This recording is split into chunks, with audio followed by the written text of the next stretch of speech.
And we are live. Hi, everyone. My name is Sergii. And for the last couple of months, I actually wanted to record this for all of you, but I was too caught up in my overthinking and perfectionism. But finally, here we are recording a presentation I delivered and created some time ago for a conference that later became a presentation for a business school, that later became a presentation for my company. And then a couple of people actually asked to see it as a reference. So after a long time, I finally sat down here on a lovely Friday afternoon to record this for you. And the topic is very dear to my heart because I think that people in the current way of working are obsessed about data, which is good, but I think they're obsessed for wrong reason. And I hope this presentation will clarify, or maybe it will lead to more questions. Let's see. Data-driven is a lie, and here's what to do instead. And to kick things off, I want to tell you a story about a drunk man who was searching for something under the streetlight. And then the policeman passes by and he's, "Can I help you?" He's, "Yeah, what did you lose?" "I lost keys." So the policeman joins the drunk man to search for the keys under the streetlight. After some time, policeman realizes they don't see any keys. And he asks the drunk man, "Are you sure you lost them here?" To which the drunk man says, "No, actually, I lost them in the park." So the policeman asks, "So why are we searching for them here then?" To which the drunk man says, "Oh, but there's no light." And that's exactly how I feel about the data usage in the business and even in the personal life, that we are obsessed at looking at problems from the data angle, missing the whole picture in the process. But before we proceed, let me tell you a few words about me. I'm Sergei Sokoluk. For the last 10 years, I've been in the corporate world, leading insights and analytics in a big company. And apart from that, I've been delivering speeches at the conferences and even business schools. And apart from that, I'm also sometimes presenting as a stand-up comedian or even play in the local theater for my kids. And I think this makes me a right person to talk about data and to talk about the presentations. And these two topics are perfectly aligned for our topic today. But it didn't start this way for me. I actually started as an attachment. Let me explain.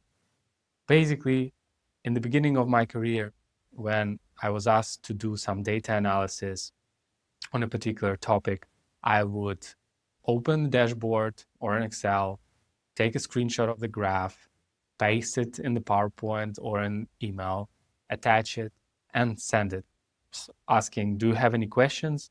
Let me know." And I also always prayed that they would not have any questions. And they rarely did.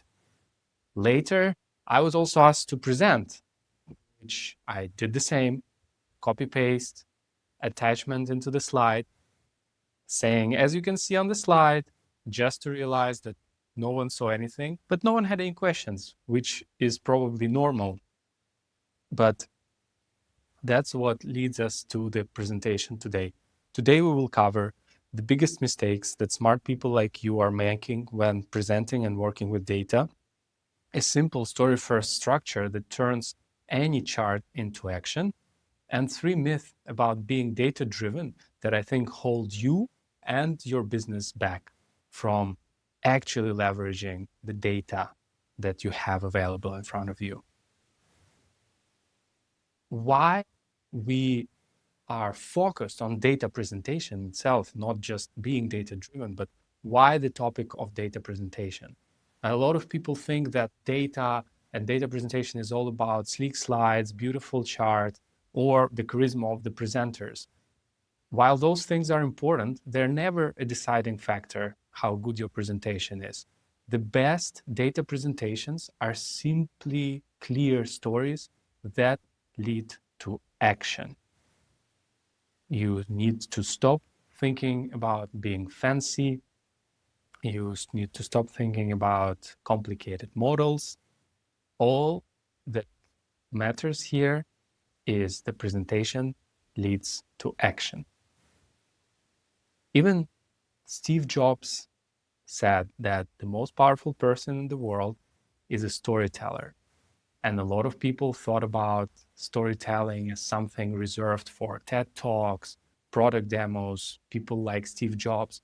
But actually, storytelling is much broader than that. And you can use it in your business and in your career as well. All I'm saying is that data-driven in the current world is simply not enough. So with no further ado, let's move to the myth that I think are holding us back. So the first myth that we hear quite often is data speaks for itself. Let's try a small experiment. Some time ago, I came across this research that said consuming red meat is associated with an increased risk of cancer. If you eat 100 grams of red meat every day, your chances of getting cancer increases by 17%. Can you imagine 17%? It's quite a lot. Now, the question to all of you who are listening to this, do you think I became a vegetarian after reading this stat? I did not. And is it because the data is not clear? No, this research came from the World Cancer Institute, which is quite respectable. But of course, for me, that was not enough, while the evidence is right there.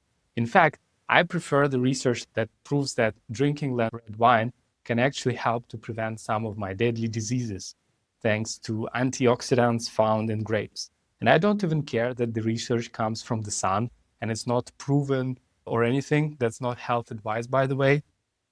But I think this clearly illustrates the point that we are so biased towards the data or towards our actions that data might speak for itself, but you make decisions any way you like. So for me, I decided, okay, the clear evidence that red meat every day leads to cancer is not enough for me to stop eating meat, but this random piece of research suggesting red wine is actually enough for me to keep drinking wine.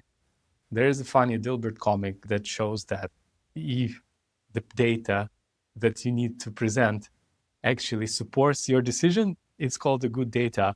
And if it's not, then it's called bad data. And you might think that's an exaggeration, but I'm sure you faced it already in your business or in your career. So the unlock to break this myth is that data speaks for itself, but you are its mouth. Remember that we are not presenting data. We are presenting your data-informed point of view. How do we do that?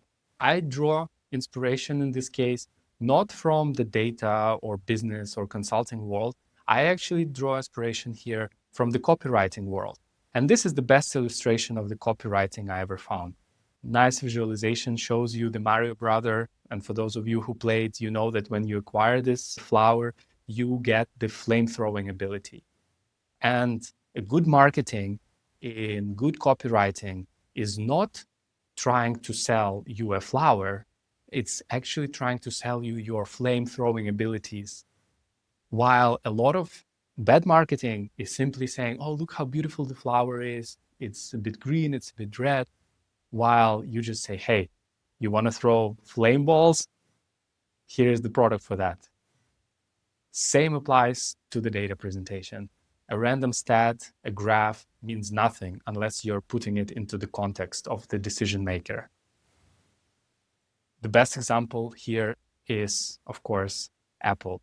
Back in the day when they were launching their iPod, all the MP3 players were promoting the memory capacity of their player.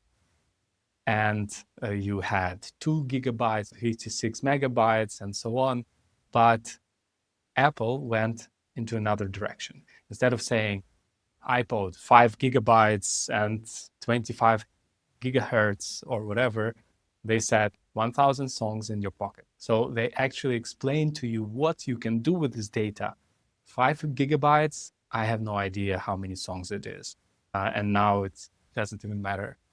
But 1,000 songs in your pocket, claro. The myth number 2 that holds us back is that data is always right. I'm sure you heard it. I'm sure maybe even you used it. Let me give you a story of tomato paste, tomato sauce.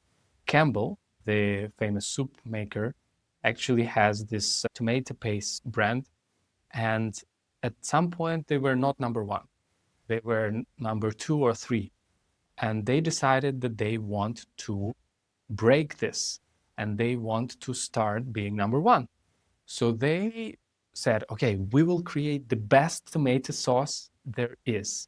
And for that, they hired a guy called Howard Moskowitz, who was tasked with quite a big feat to create this perfect tomato sauce. They created tens of variations. Some were more plain, some were more spicy, some were extra chunky. I think there were around 40 variations created, and thousands upon thousands of people were surveyed. What sauce is the best? And Howard was looking at the data and he was confused because there were no one single recipe that everyone was agreeing that, okay, this combination of taste is the best. And he was very confused because they expected, okay, out of the 40 variations, there would be 1 or maybe 2 that will make it on top. And that was all happening until he realized they were asking the wrong question all along. Because the right question is not what is the best sauce, but the right question is what are the best sauces? You see, when he realized that actually there is no literally one size fits all approach for the tomato pastes, then the data started to make sense because he realized, okay, actually what we figured out in this experiment is that people prefer variations. And again, it might not sound surprising today because you go to the supermarket, so many options. But back in the day, it was revolutionary because you just go, you pick 1 tomato paste and you go home. So that's why they were so single-mindedly obsessed with creating the perfect recipe in the beginning. But then when they looked at the same data from a different angle, they realized that you actually have all the answers there. So data was right, but until you asked the right question, it didn't give you the right answer. So tools are nice, but you decide. That is the unlock to break the myth of data is always right. You need to look beyond the chart. You need to understand what else is happening in the world that might impact the data. Because if you think the data is always right, you might end up stupid. And to help me with this, I need to ask Jeff Bezos to comment on how they use data in Amazon. Jeff? I have a saying, which is when the data and the anecdotes disagree, the anecdotes are usually right. And it doesn't mean you just slavishly go follow the anecdotes then. It means you go examine the data. Because the data, and it's usually not that the data is being miscollected. It's usually that you're not measuring the right thing. And so, if you have a bunch of customers complaining about something, and at the same time, your metrics look like they shouldn't be complaining. You should doubt the metrics. And an early example of this was we had metrics that showed that our customers were waiting, I think, less than, 60 seconds when they called a 1-800 number to get, phone customer service. The wait time was supposed to be less than 60 seconds. But we had a lot of complaints that it was longer than that. And anecdotally, it seemed longer than that. Like, I would call customer service myself. And so one day we're in a meeting or going through the WBR and the weekly business review, and we get to this metric in the deck. and the guy who leads customer service is to fit in the metric. And I said, okay, let's call. And I picked up the phone and I dialed the 1-800 number and called customer service. And we just waited in silence for What the. did it turn out to be? Like Oh, it 4 was minutes? really long, more than 10 minutes, I think. Oh, wow. I mean, it was many minutes. And so, it dramatically Yeah. made the point that something was wrong with the data collection. We weren't measuring the right thing. Not want to be that guy in that meeting. But I think it clearly illustrates that even the best companies out there that we consider being data-driven actually are very careful at being data blind. Because there is a good Hart's law out there that claims that when a measure becomes a target, it ceases to be a good measure. Okay, it's not that black and white, of course. It doesn't mean that you don't need to have metrics or don't need to have targets, but don't forget to remind yourself from time to time, are we even looking, why are we looking at this piece of data? Why are we tracking it? Is it really delivering a result, or this became just a target on its own?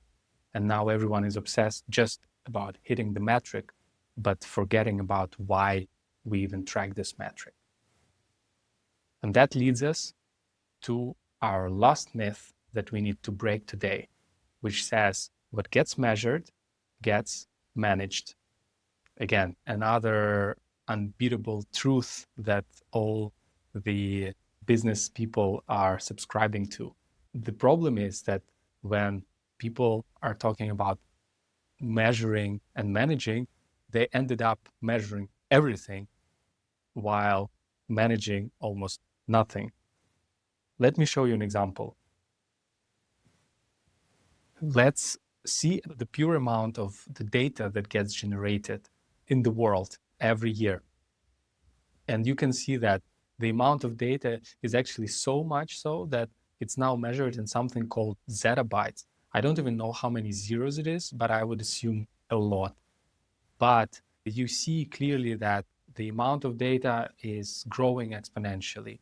It doubled over the last couple of years and it 10x'd over the last 10 years. If more data leads to better decisions, are our decisions better now? Are they 2 times better than they were a couple of years ago? We have 2 times more data. Are they 10 times better than they were 10 years ago? Because again, if more data leads to better decisions, that should be the case, or at least a little bit. In my case, I can't say so.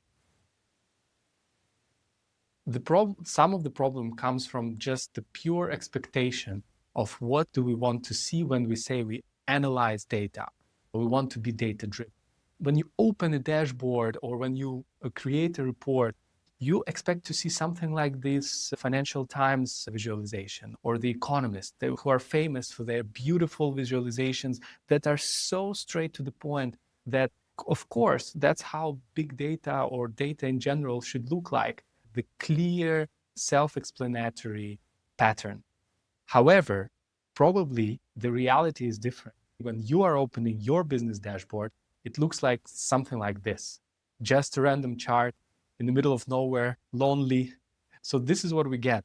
And that actually is a problem because you are confused. You expected beautiful, straightforward, self-explanatory conclusion from the data, but you got this. What was going on in this graph? Is the situation bad or good? And thank you for Common Cog blog, which I definitely recommend for giving this example. That really inspired me to create this part of the presentation. But again, people want to be data driven. They expect it would be easier. But then when they actually get to deal with this data, the decisions are unclear. Actually, what is a good decision anyways? Gartner ran a survey among the top executives out there. I think they surveyed more than 100 people in the key decision maker roles. And they asked, what is a good business decision? Is it the good business decision is the one that leads to a good outcome, or the one that had a good process that led to the outcome? You might debate, of course, okay, one cannot exist without the other, but the conclusion of this Gardner research with the top executives out there was exactly 50-50. So half of them thought that the good decision is the one that leads to a good outcome. Another half thought that a good decision is the one that had a good process that led to this outcome. What does it mean for us? In your context, it means that ultimately both are important, because depending on who you are speaking to, they might have a completely different definition. But also, you can't imagine that long term, if you keep having a good outcome, that means the process is good by default. But if you have a good process that constantly leads to bad outcomes, it means that the process is bad as well. But there needs to be some flexibility, because there are some companies and some people that are too rigid on the good process and they stick to even when it leads to bad outcomes. For example, if you take COVID pandemic, if the company had too strict of a process that was inflexible, that it led to a bad outcome, even if the process was good. And on the other hand, you might keep having a good outcome, but using a bad process, like doing something illegal, then of course, that's also not an option. So how this leads to a conclusion of our presentation here. Okay, so if we need to have a good outcome and a good process, how do we actually decide which metrics to track, how to track it, and what kind of data to focus on in order to come to our conclusion? And my favorite tool in this is called Double Diamond. And it's not an Illuminati tool or anything like that.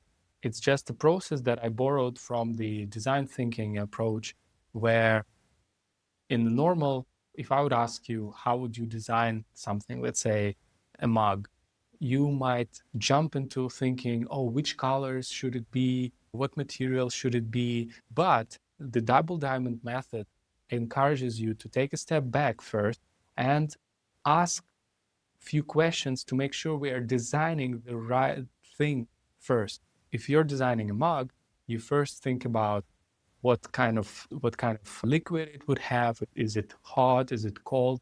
Should we optimize for grip? Should we optimize for durability of this mug?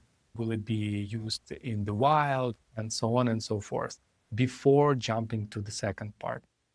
And only then you already start thinking about the nice things. So you design the right thing first, and then you design the thing right.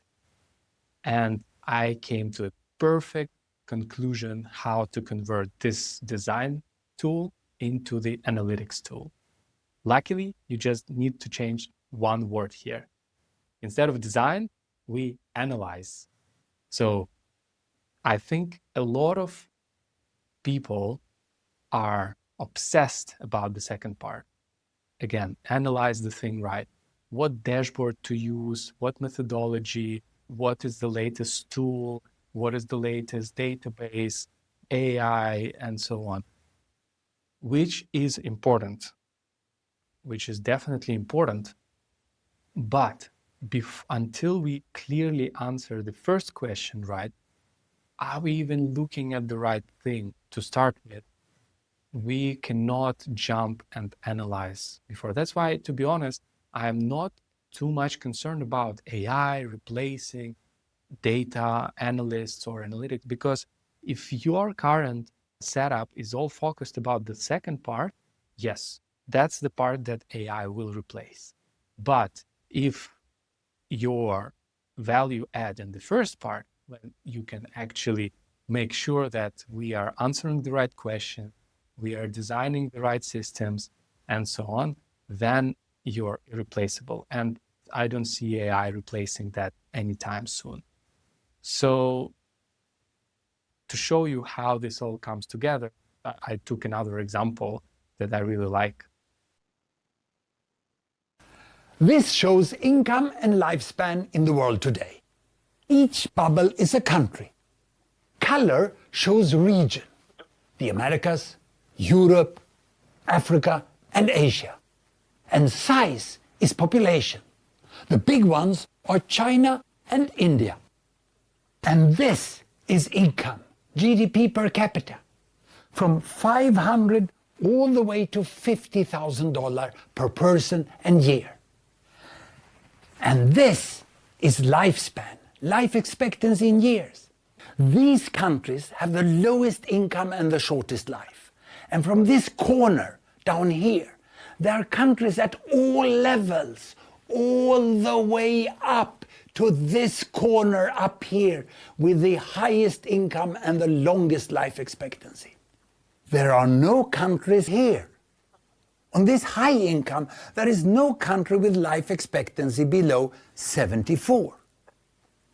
And there is no country here. On this low income, there is no country with life expectancy above 64. But look at the big picture. Most people live in middle-income countries.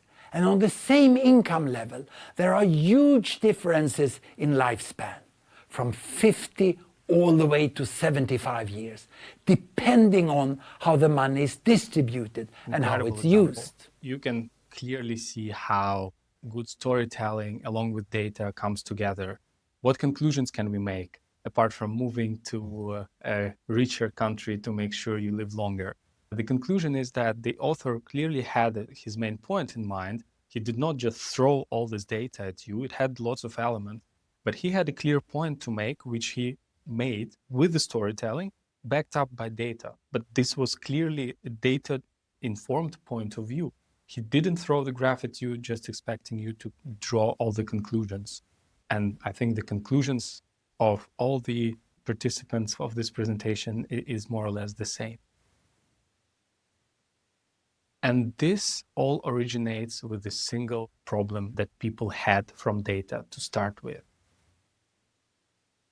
Because initially everyone thought that the purpose of data is truth, to come up with this ultimate truth about business, about life, about everything in general. While the purpose of data is actually knowledge. You need to create knowledge, you need to generate, you need to keep it, you need to maintain it. And knowledge in this business context is simply a collection of models that allow you to predict the outcome of your decisions. It can be, again, business or life, it doesn't matter. But once you start tracking the data continuously and you keep retaining that knowledge within your company, you become unstoppable. So we really need to start being decision-centric, not just data-driven. Because companies are not considered data-driven for simply inserting charts into their decks. And that's exactly what's happening now.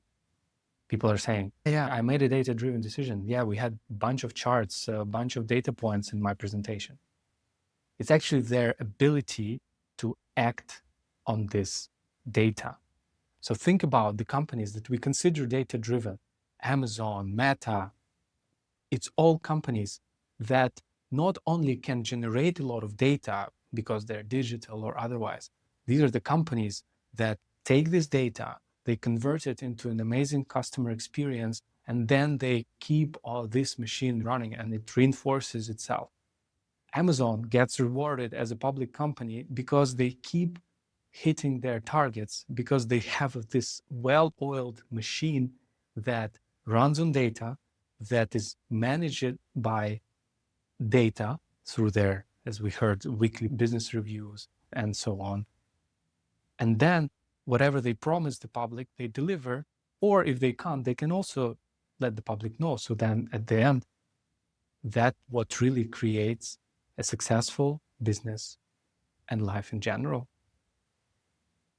I hope you enjoyed this. Let me know in the comments what you think. Should I do more of this? Was anything unclear? Did you enjoy it? And of course, if you have any questions, reach me out in the email below. Until the next time, stay tuned.